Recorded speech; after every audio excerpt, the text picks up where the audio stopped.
everyone, Monique here, Little Gems Jewelry Canada. Today we are going to be making some stretch bracelets, and we're going to start that in just a moment.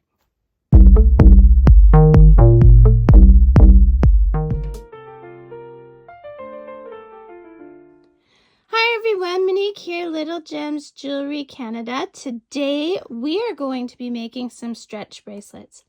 You're going to need a pair of scissors, some clear nail polish, your elastic, and of course some beads.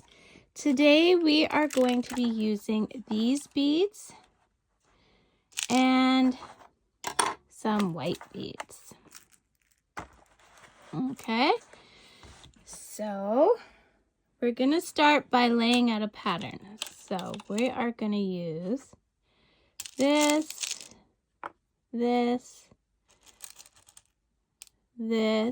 and then we'll do, I have some nice square. Let's see if I can find any.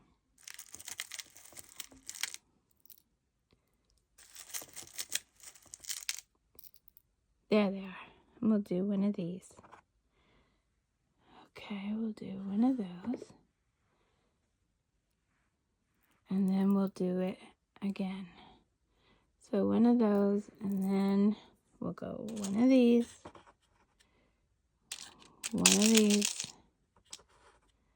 and one of these. And I think that's going to be our design, okay, for this bracelet.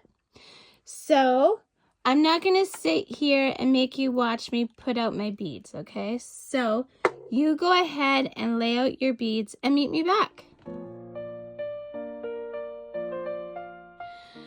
Okay, so there's the design of my bracelet. So I'm just going to move the beads out of the way.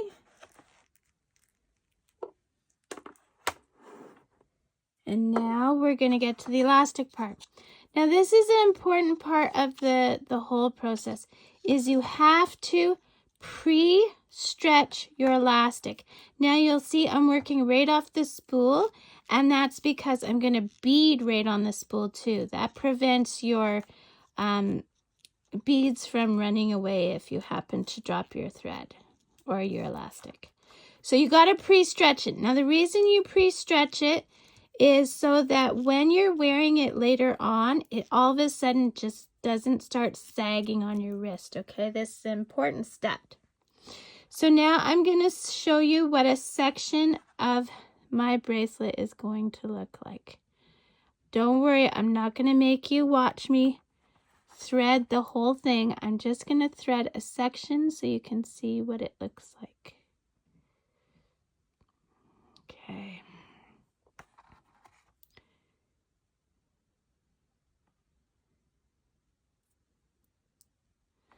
And I am working around a camera, so bear with me.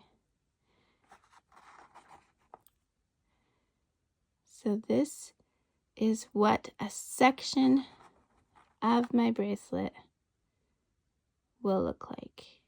So this is like the pattern. Where's that? Okay, so there we go.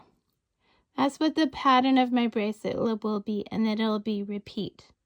Okay, so I'm not, like I said, I'm not going to make you watch me thread the whole thing, but this is what my design looks like so far.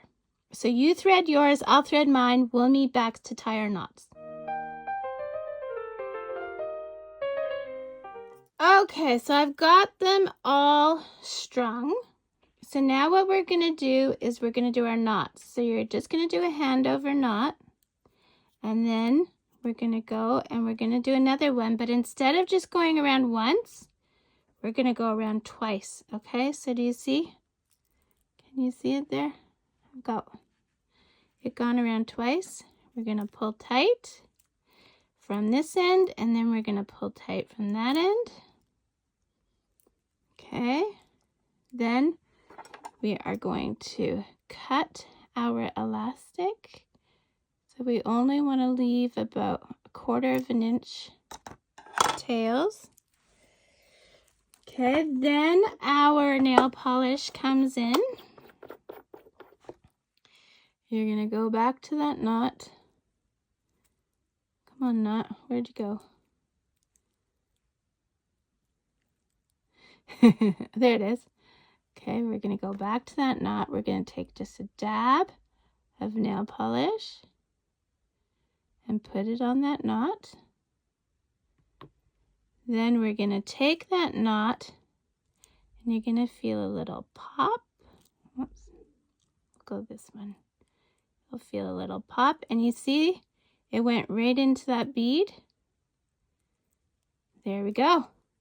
And that, my friends, is your completed bracelet. Look at it. Isn't it gorgeous? And because you put the dab of nail polish on the bead, when it dries, it'll keep that knot in the bead as well as reinforce the knot because it acts like a glue, right? You also can use nail glue if you don't want to use nail polish. So check the description. I have all kinds of goodies in my description, and I would love to know where you're watching from. It always amazes me how far and wide my videos reach. I do new tutorials every Tuesday, or at least I try. And that's it. Thanks so much for watching. Have a great day. Bye now.